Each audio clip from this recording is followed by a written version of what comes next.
This is the story thus far. In the year 2000, a group of teenagers formed a suicide pact here at a local high school that ended their lives. Drugs were running rampant.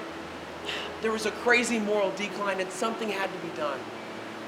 Then pastors Billy Joe and Sharon Doherty of Victory Christian Center decided they weren't just going to stand by and let a generation go to waste, that they were going to reach them.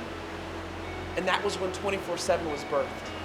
A revolution began to physically bring students to church, a place where they could receive hope, a place that would love them for who they are and love them where they are at, but call them forward to the destiny that God has in their life.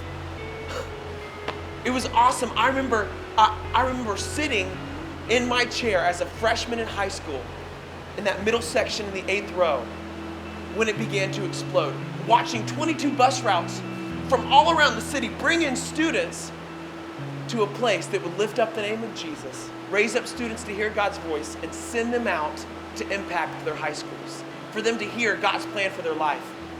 Years went by and many lives were changed. But then 2.5 years ago, the vision of 24/7 changed. You see, Victory Christian Center, they began to start running services for those people that rode the bus on a certain night. And then 24/7 began to target the students of our church, to raise them up as student leaders, to raise them up as Christ followers, not just for high school, but for life.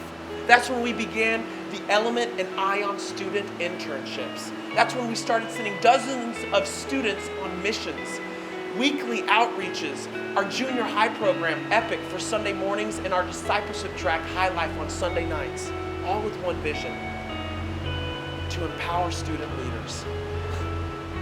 This is the story thus far. You may ask, what is next for 24/7? For the sake of the church, we have to call forth their greatness. And for the sake of the world, we have to love fiercely. We have to carry the torch and reach the harvest and finish the race. Will you run with us?